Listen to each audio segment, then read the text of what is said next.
तेज और बल से सनी हुई हनुमान जी की वाणी सुनकर सीता जी के मन में संतोष हुआ।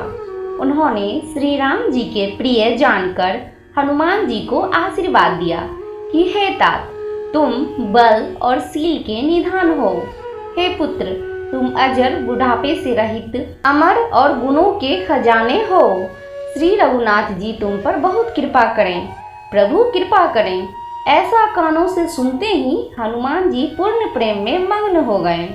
हनुमान जी ने बार बार सीता जी के चरणों में सिर नवाया और फिर हाथ जोड़कर कहा, हे माता, अब मैं कृतार्थ हो गया। आपका आशीर्वाद अमोघ अचूक है, यह बात प्रसिद्ध है। हे माता सुनो, सुंदर फल वाले वृक्षों को देखकर मुझे बड़ी ही भूख लग आई है। सीता जी ने कहा, हे बेटा सुनो, बड़े भारी योद्धा राक्षस इस वन की रखवाली करते हैं। हनुमान जी ने कहा, हे माता, यदि आप मन में सुख माने प्रसन्न होकर आज्ञा दे तो मुझे उनका भय बिल्कुल भी नहीं है।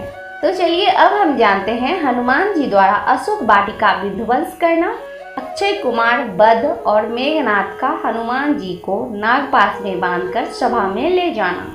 हनुमान जी को बुद्धि और बल में निपुण देखकर जानकी जी ने कहा, जाओ हे तात, श्री रघुनाथ जी के चरणों को हृदय में धारण करके मीठे फल खाओ। वे सीता जी को सिर नवाकर चले और बाग में घुस गए। फल खाए और वृक्षों को तोड़ने लगे। वहां बहुत से योद्धा रखवाले थे। उनमें से कुछ को मार डाला और कुछ ने जाकर रावण से पुकार की और कहा, हे नाथ, एक बड़ा भारी बंदर आया है। उसने अशोक वाटिका उजाड़ डाली, फल खाए वृक्षों को उखाड़ डाला और रखवालों को मसल मसल कर जमीन पर डाल दिया।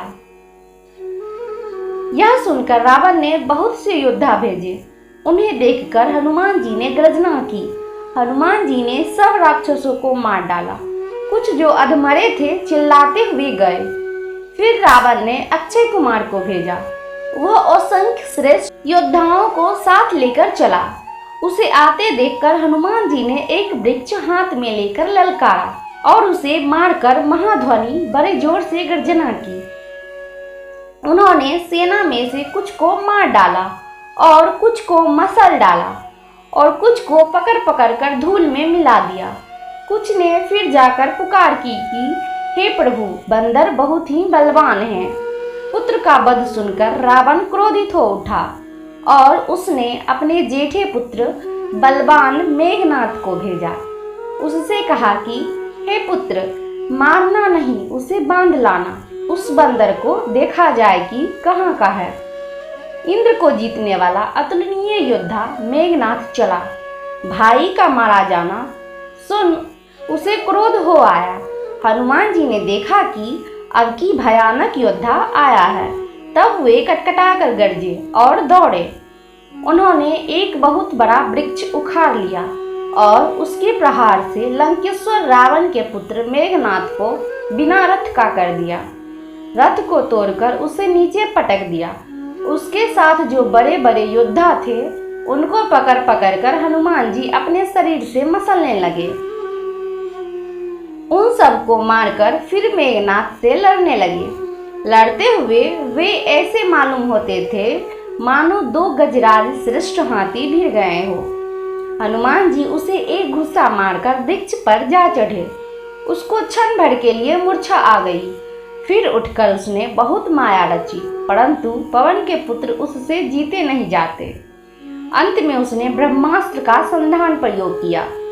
तब हनुमान जी ने मन में विचार किया कि यदि ब्रह्मास्त्र को नहीं मानता हूँ तो उसकी अपार महिमा मिट जाएगी।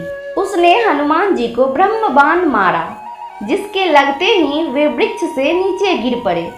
परंतु गिरते समय भी उन्होंने बहुत सी सेना मार डाली। जब उसने देखा कि हनुमान जी मूर्छित हो गए हैं, तब वह उनको नागपाश से बांध कर ले गया।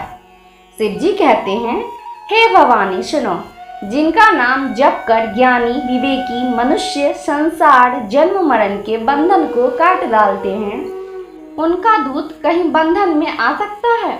किंतु प्रभु के कार्य के लिए हनुमान जी ने स्वयं अपने को बंधा लिया। बंदर का बांधा जाना सुनकर राक्षस दौड़े और कौतुक के लिए तमाशा देखने के लिए सब सभा में आए। हनुमान जी ने जाकर रावण की सभा देखी। उसकी अत्यंत प्रभुता ऐश्वर्य कुछ कही नहीं जाती। देवता और दिक्पाल हाथ जोड़े बड़ी नम्रता के साथ भयभीत हुए। सब रावण की भौं ताक रहे हैं। उसका ऐसा प्रताप देखकर भी हनुमान जी के मन में जरा भी डर नहीं हुआ। वे ऐसे निशंक खड़े रहे जैसे सर्पों के समूह में गरुड़ निशंक निर्भय रहते हैं। तो चलिए अब हम जानते हैं हनुमान जी और रावण का संवाद। हनुमान जी को देखकर रावण दुर्वचन कहता हुआ खूब हंसा। फिर पुत्र वध का स्मरण किया तो उसके हृदय में विषाद उत्पन्न हो गया। लंकापति रावण ने कहा, तू कौन है? किसके बल पर तूने वन को उजाड़ कर नष्ट कर डाला? क्या तूने कभी मुझे मेरा नाम और यश कानों से नहीं सुना? रे सठ, मैं तुझे अत्यंत निशंक देख रहा हूँ। तूने किस अपराध से राक्षसों को मारा? रे मूर्ख, बता, क्या तुझे प्राण जाने का भय नहीं है? हनुमान जी ने कहा, हे रावण सुन, जिनका बल पाकर माया संपूर्ण ब्रह्मांडों के समूह की रचना करती है, जिनके बल से ही 10 शिष्य ब्रह्मा विष्णु महेश क्रमशः सृष्टि का सृजन पालन और संहार करते हैं, जिसके बल से सहस्त्रमुख फनों वाले शेष जी पर्वत और वन सहित समस्त ब्रह्मांड को सिर पर धारण करते हैं, जो देवताओं की रक्षा के लिए नाना प्रकार की देह धारण करते हैं और जो तुम्हारे जैसे मूर्खों को शिक्षा देने वाले हैं, जिन्होंने शिव जी के कठोर धनुष को तोड़ डाला और उसी के साथ राजाओं के समूह का गर्भ चूर्ण कर दिया, जिन्होंने खरदूषण त्रिशिरा और बाली को मार डाला, जो सब के सब अतुलनीय बलवान थे, जिनके लेस मात्र बल से तुमने समस्त चराचर जगत को जीत लिया और जिनकी प्रिय पत्नी को तुम चोरी से हर लाए हो। मैं उन्हीं का दूत हूँ। मैं तुम्हारी प्रभुता को खूब जानता हूँ। सहस्त्रबाहु से तुम्हारी लड़ाई हुई थी और बाली से युद्ध करके तुमने यश प्राप्त किया था। हनुमान जी के मानविक वचन सुनकर रावण ने हंसकर बात टाल दी। हे राक्षसों के स्वामी, मुझे भूख लगी थी, इसलिए मैंने फल खाए और वानर स्वभाव के कारण वृक्ष तोड़े। हे निशाचरों के मालिक, देह सबको परम प्रिय है। कुमार्ग पर चलने वाले दुष्ट राक्षस जब मुझे मारने लगे, तब जिन्होंने मुझे मारा उनको मैंने भी मारा।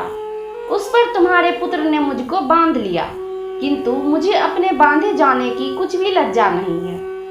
मैं तो अपने प्रभु का कार्य करना चाहता हूँ। हे रावण, मैं हाथ जोड़कर तुमसे विनती करता हूँ, तुम अभिमान छोड़कर मेरी सीख सुनो। तुम अपने पवित्र कुल का विचार करके देखो और भ्रम को छोड़कर भक्त भयहारी भगवान को भजो, जो देवता राक्षस और समस्त चराचर को खा जाता है। वह काल भी जिनके डर से अत्यंत डरता है, उनसे कदापि बैर ना करो और मेरे कहने से जानकी जी को दे दो। खर के शत्रु श्री रघुनाथ जी शरणागतों के रक्षक और दया के समुद्र हैं। शरण जाने पर प्रभु तुम्हारा अपराध भुलाकर तुम्हें अपनी शरण में रख लेंगे। तुम श्री राम जी के चरण कमलों को हृदय में धारण करो और लंका का अचल राज्य करो। ऋषि पुलस्त जी का यश निर्मल चंद्रमा के समान है। उस चंद्रमा में तुम कलंक ना बनो। राम नाम के बिना वाणी शोभा नहीं पाती। मद मोह को छोड़ विचार कर देखो। हे देवताओं के शत्रु, सब गहनों से सजी हुई सुंदरी स्त्री भी कपड़ों के बिना नंगी शोभा नहीं पाती। राम विमुख पुरुष की संपत्ति और प्रभुता रही हुई भी चली जाती है और उसका पाना ना पाने के समान है। जिन नदियों के मूल में कोई जल स्रोत नहीं है, अर्थात जिन्हें केवल बरसात ही आसरा है, वे वर्षा बीत जाने पर फिर तुरंत ही सूख जाती है। हे रावण सुनो, मैं प्रतिज्ञा करके कहता हूँ कि राम विमुख की रक्षा करने वाला कोई भी नहीं है। हजारों शंकर विष्णु और ब्रह्मा भी श्री राम जी के साथ द्रोह करने वाले तुमको नहीं बचा सकते। मोह ही जिनका मूल है, ऐसे अज्ञान जनित बहुत पीड़ा देने वाले तमरूप अभिमान का त्याग कर दो और रघुकुल के स्वामी कृपा के समुद्र भगवान श्री रामचंद्र जी का भजन करो। जय हनुमान जय हनुमान जय हनुमान, सियावर रामचंद्र की जय, पवन पुत्र हनुमान की जय। तो भक्तों, श्री सुंदरकांड का पाठ भाग 4 अच्छा लगा हो तो वीडियो को जरूर से जरूर लाइक कर दीजिए और चैनल पर पहली बार आए हैं तो चैनल को सब्सक्राइब कर दीजिए। मिलते हैं नेक्स्ट वीडियो में, तब तक के लिए जय श्री राम। कमेंट में लिखना ना भूलें।